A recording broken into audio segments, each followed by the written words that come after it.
Well, hello everyone and welcome back to my channel. In today's video, we're going to talk a little bit about those background checks, okay? Because I've had a few jump in my comment section on some of my videos and tell me that they have been having companies to actually ask them to pay for their own particular background check. And so we're going to talk about today what's the reason for a background check, and should you or should you not actually be paying for your own background check. So first off, let's just find out exactly why do they want background checks. Okay, so first of all, the insurance carrier or the insurance company that you are working for, your contracted company that you're signing these contracts with, they may want you to actually have background checks, and it only going to benefit them. It's no personal gain for you whatsoever. Okay, so the background check is for them.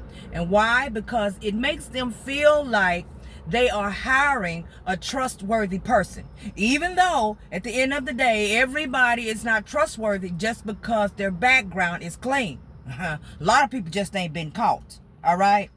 But it does at least provide some sense of security to them, knowing that at least they feel like they're hiring someone who is actually clean, squeaky clean, and they can trust out here doing inspections, especially when it comes to going to people's personal properties at their homes and stuff like that.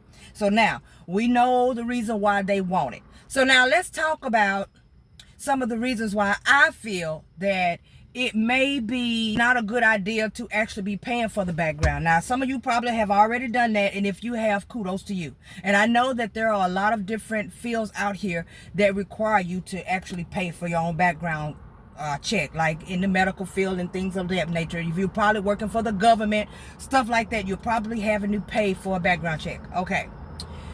But as far as field inspection is concerned, there are a lot of reasons why I feel like that a person should not be going through or skipping through hoops to try to pay for a background check. Okay? The number one thing I've always figured is that if a company is calling me, if they're recruiting me, okay, especially if they're recruiting you to actually do work for them, then the burden of having to pay for the background check should fall on the company, because you are doing them a service. They're calling you and asking you to be their independent contractor to get out here in the field and do this work. So they should be the one bearing the load of paying for your background check. So why would they ask you to do it if they are the ones that are actually recruiting you? Most industries, when they hire people on, and I'm pretty sure you guys have done plenty of background checks in your past, when you get hired on for any sort of job, they always carry the load of handling the background pay.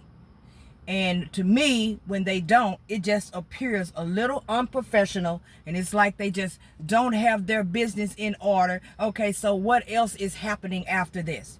All right, so now suppose you're paying for a background and you start working for them, and you did all of this, but there's no guarantee ever that you'll even get any work. So what if they don't even have work for you? You paid for your background, and this company now has no work for you. Or they have work, but there's not enough coming in to keep you going and keep your head above water with your bills. It's not like a regular 9-to-5 job where you at least know how much you're getting paid every week, every hour on the dollar. And as long as you don't miss, you get paid. So the company pays for your background check and you start working, and you know. Some of these companies that are actually requiring you to pay for your own background check, at the end, when it's all over, said and done, you realize very quickly that it was not even worth your time or your effort, and most definitely not your money, because they do not have enough workload for you. And that is a serious red flag. Legitimate company, a company that is well established and very well known and making a lot of money and has a lot of clients under their belts and has a proven system that they are the best of the best out here when it comes to supporting these insurance carriers as far as getting the inspections done, they're not going to ask you to pay for your own background check. It just seems to be like they're falling on the not so legitimate side to me. And whenever I've had a company tell me that I am required to have to pay for my own background check, I just politely declined. I'm not paying for a background check. If I pay for a background check, you need to guarantee me that I'm going to have some money coming in. And that's just how I see it. Because you may run across a lot of companies that have very low pay. I mean, like, the pay is low on what they're asking you to do out here in the field. Low pay. We talking, $7, $30 is maybe the highest that they're even paying you to do some sort of inspection. Okay, to ask someone to actually pay for their own tells you a lot about that company. They may have a serious turnover. So see, you didn't think about that. What about their turnover? Do they have a lot of people who are working for them, and they may have shady practices? What if they are shady? What if they know they don't have anything worth nothing to offer you, and you are actually doing these inspections for these people? And the workload is very low and in between, and the workload that they do give you is workload that does not pay you enough to say you've done anything. So then you get tired of that company and you eliminate them and you move on to the next. Well, guess what? You are not the only person who are doing that. You are not the only person who is thought that way with this company, because they have a high turnover. And most companies that do have a high turnover, they don't want to take the burden of paying for your background check. So therefore, they're going to ask you to pay for it. So that is something you may want to take into account the next time you go to apply for a company and they ask you to pay for your own background check. What is the real reason behind them asking you to pay for it in the first place?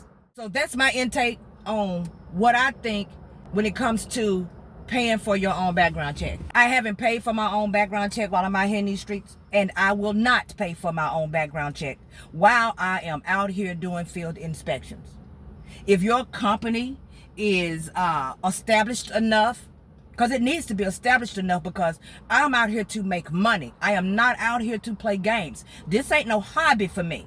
So in order for me to work for you, you're going to have to bury that load of that background check, or it's going to be, like I said before, a polite no thank you.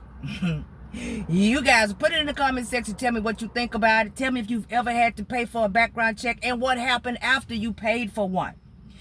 Let us know what the real deal is when it comes to these background checks. Did you regret it? Are you glad that you did? Let us know. Drop a comment in the comment section. But until next time, you guys know what to do. Like, subscribe, turn on the notification bell, because you know I'll be bringing you back something later. Thank you so much for watching. Enjoy the rest of your day.